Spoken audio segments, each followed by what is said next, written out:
Hi, I'm Simon Ravenscroft at National Refrigerants, and I'd like to welcome you to this short guide on the refrigerant R1234yf. Back in 1940, Packard was the first car manufacturer to install air conditioning into cars using the refrigerant R12.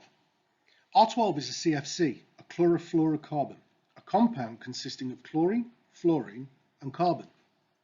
Later in the 1970s, it was discovered that the chlorine element in CFCs had a deleterious effect on the ozone layer. So in 1995, the switch was made to R134A, an HFC, a hydrofluorocarbon, which no longer contains the element chlorine.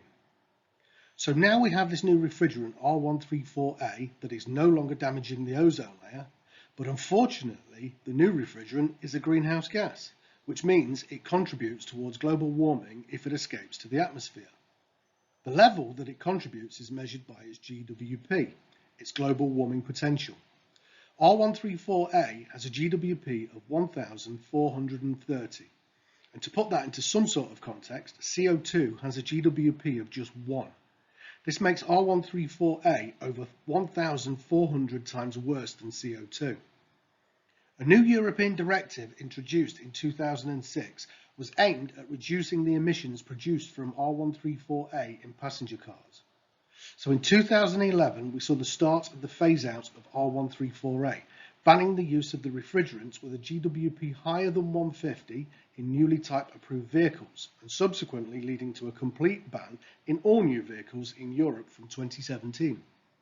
However, all vehicles produced with R134A prior to this change may still continue to use R134A for servicing and repairs.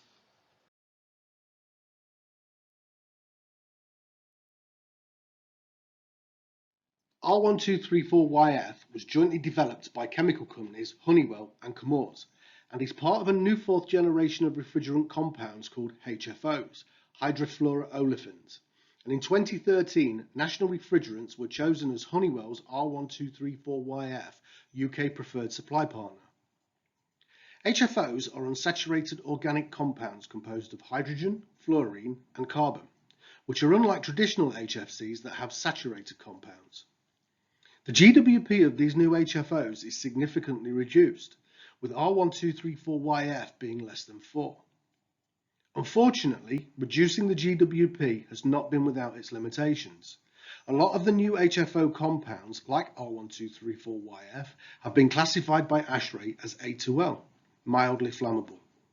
It is though important to understand that to some extent all things can be considered flammable.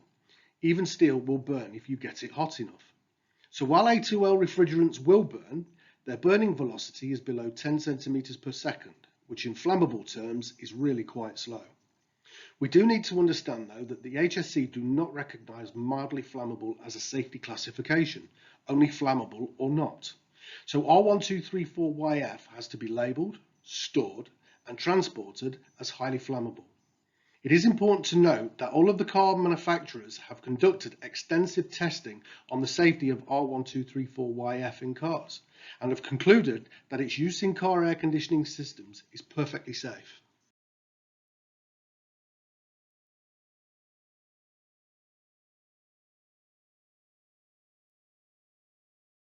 R1234yf is very similar to R134A and has been developed that way to work in vehicles with as little change to the system design as possible. There is, however, one fundamental difference that means they are not transferable between platforms. R1234yf is A2L, mildly flammable. So you must not attempt to use it in a system that has not been designed to use a flammable refrigerant. Likewise, you should not attempt to use R134A in any car that was designed and manufactured using R1234yf. Contaminating any air conditioning system with a refrigerant it was not designed to use will certainly invalidate the car's warranty. You will also be breaking the law. R1234yf has been introduced to protect the environment. If a car was manufactured using R1234yf in its air conditioning system, it can only legally be recharged using R1234yf. Thank you, and if you would like to know more, please visit nationalref.com or call us on 01455 630 790.